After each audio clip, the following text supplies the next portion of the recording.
Hi hello friends, welcome back to our channel Ashu Reddy kitchen and blogs. ఈరోజు మన ఛానల్లో చాలా సింపుల్గా ఇలా ఈవినింగ్ స్నాక్స్ అయితే పిల్లలకు చేసి పెట్టండి. చాలా బాగుంటుంది. పైన అంతా కూడా క్రిస్పీగా, లోపల సాఫ్ట్గా సూపర్ టేస్ట్ ఉంటుంది. చాలా సింపుల్గా అయిపోతుంది. 10 మినిట్స్లో చేసుకోవచ్చు అనమాట. ప్రాసెస్ కూడా ఈజీగా ఉంటుంది. చూపిస్తాను, చూసేయండి. అలాగే మన ఛానల్ ఎవరైనా ఫస్ట్ టైం చూస్తే కనుక ప్లీజ్ మన ఛానల్ని సబ్స్క్రైబ్ చేసుకోండి. వీడియో నచ్చితే వీడియోకి ఒక లైక్ ఇవ్వండి. ఫస్ట్ అయితే ఒక ప్యాన్ అయితే గ్యాస్ మీద పెట్టేసుకొని 1 కప్పు వరకు వాటర్ అయితే యాడ్ చేసుకోండి. నేనైతే 1 కప్పు రవ్వ తీసుకుంటున్నాను కాబట్టి 1 కప్పు వాటర్ అయితే యాడ్ చేస్తున్నాను.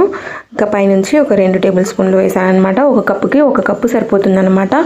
అలా వేసుకున్న తర్వాత ఇక్కడ టేస్ట్కి తగినంత సాల్ట్ యాడ్ చేసుకొని ఇందులో 1 టేబుల్ స్పూన్ జీలకర్ర, 1 టేబుల్ స్పూన్ వాము, అలాగే కొంచెం పసుపు, అలాగే కారం యాడ్ చేసుకోండి.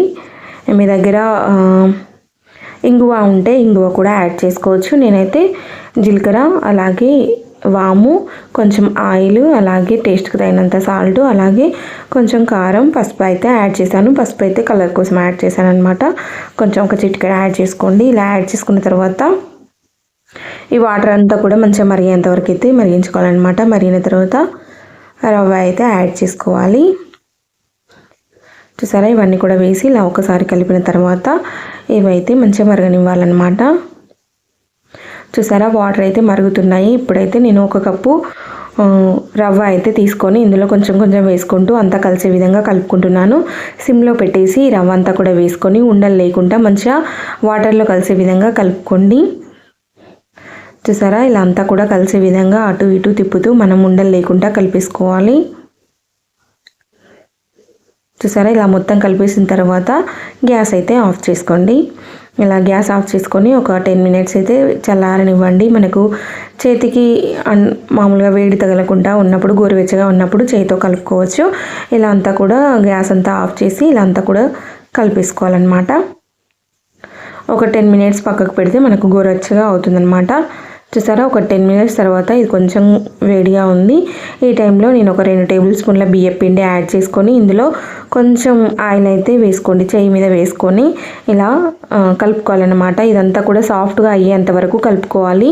పిండి అలాగే రవ్వ అంతా కూడా మంచిగా కలిసి సాఫ్ట్గా వచ్చేంత వరకు అయితే కలుపుకోవాలన్నమాట. చాలా బాగుంటుంది. అలా కలపడం వల్ల మనకు చేసిన తర్వాత క్రాక్స్, పలగడం లాంటివి రావన్నమాట.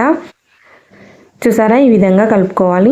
చూసారా ఎంత సాఫ్ట్గా అయిందో. మనం మళ్ళీ ఇంకా ఇలాంటి వాటర్ కూడా యూజ్ చేయనవసరం లేదు. మనం వేడి చేసిన వాటరే సరిపోతాయి అన్నమాట. ఇంకా అలంతా కూడా కలిపిన తర్వాత ఇలా చిన్న చిన్న బాల్స్ లాగా చేసి పెట్టుకోవాలి. చూసారా, ఇలా మీకు ఎంత సైజులో కావాలంటే అంత సైజులో చేసి పెట్టుకోండి. చూసారా, ఇలా చిన్న చిన్నగా చేసి అయితే పెట్టుకుంటే చాలా బాగుంటుంది. చాలా సింపుల్గా అయిపోతాయి. పైన అయితే సూపర్ క్రిస్పీగా ఉంటాయన్నమాట. చూసారా, ఇలా చిన్న చిన్న బాల్స్ లాగా రెడీ చేసి పెట్టుకుందాము. సో అన్నీ కూడా రెడీ చేసి పెట్టుకున్నాను. ఇప్పుడైతే డీప్ ఫ్రైకి అయితే ఆయిల్ పెట్టేసుకుందాము. చూసారా ఎంత సాఫ్ట్గా ఉన్నాయో. మనకి ఎక్కడ కూడా క్రాక్స్ అనేవి ఉండవన్నమాట అలా కలుపుకుంటే. సో ఇంక ఇక్కడ డీప్ ఫ్రైకి అయితే ఆయిల్ పెట్టేసుకొని మనమైతే రెడీ చేసుకున్న బాల్స్ అయితే ఇందులో వేసుకుందాము. మరీ వేడిగా ఉండకూడదు, నార్మల్గా వేడిగా ఉంటే సరిపోతుందన్నమాట. మరీ వేడిగా ఉంటే వేసిన వెంటనే మాడిపోతాయి అన్నమాట. అలా వేడిగా ఉండకుండా నార్మల్గా కొంచెం వేడైన తర్వాత ఇవన్నీ కూడా కడాయిలో ఎన్ని పడతాయో అవన్నీ వేసుకొని వేసిన ఒక 2-3 నిమిషాల తర్వాత అటు ఇటు కలుపుతూ మనం మొత్తం కూడా ఈవెన్గా కలర్ వచ్చేంత వరకు అయితే ఫ్రై చేసుకోవాలి. చూసారా, వేసిన వెంటనే కలుపుకోదు. వేసిన 2 నిమిషాలకైతే ఇలా కలుపుతూ అటు ఇటు తిప్పుతూ అంతా కూడా ఒకే విధంగా కలర్ వచ్చేంత వరకు అయితే ఫ్రై చేసుకోవాలి. మనం అటు ఇటు తిప్పితే ఈవెన్గా కలర్ వస్తాయి అన్నమాట. ఒకవైపు తిప్పి ఒకవైపు తిప్పకుంటే అవి ఒకే సైడు కలర్ వస్తాయి, ఇంకో సైడు రావు. అలా మనం ఇలా తిప్పుతూ ఉంటే ఈవెన్గా మంచిగా చుట్టూ అంతా కూడా కాలుతూ లోపల మంచిగా వేగుతూ క్రిస్పీగా వస్తాయి. చూసారా, ఇలా కలుపుతూ మనమైతే ఫ్రై చేసుకోవాలి. ఇవన్నీ కూడా మంచిగా కలర్ చేంజ్ అయ్యి క్రిస్పీగా అయ్యేంత వరకు అయితే ఫ్రై చేసుకోవాలి. చూసారా, ఇలా మనం అటు ఇటు అంటే ఈవెన్గా కాలుతాయి అన్నమాట. చూసారా, చాలా బాగుంటాయి, చాలా క్రిస్పీగా ఉంటాయి. మీరు టమాటా చట్నీతోనైనా తినొచ్చు, లేదంటే సాస్తో అయినా తినొచ్చు అనమాట. సో చూసారా, సింపుల్గా అయిపోతుంది. ఈ స్నాక్స్ అయితే ఒక 10 మినిట్స్లో చేసేయవచ్చు. 10 మినిట్స్ కూడా అవసరం లేదండి, 5 మినిట్స్లో అయిపోతాయి. తప్పకుండా ట్రై చేయండి. ట్రై చేస్తే కనుక తప్పకుండా మన ఛానల్ని సబ్స్క్రైబ్ చేసుకోండి. వీడియో నచ్చితే వీడియోకి లైక్ ఇవ్వండి. మీరు ట్రై చేస్తే కామెంట్ బాక్స్లో కామెంట్స్ చేయండి. చూసారా, ఇలా అంతా అటు ఇటు అంటుంటే మంచిగా ఈవెన్గా వేగిపోయాయి. చూసారా, ఇవైతే తీసేసుకుందాము. క్రంచీగా వస్తాయి అన్నమాట, చాలా బాగుంటాయి.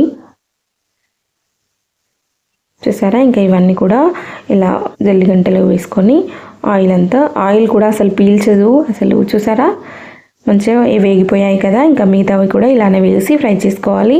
చాలా బాగుంటాయి, అస్సలు ఆయిల్ పీల్చవు. నచ్చితే తప్పకుండా ట్రై చేయండి.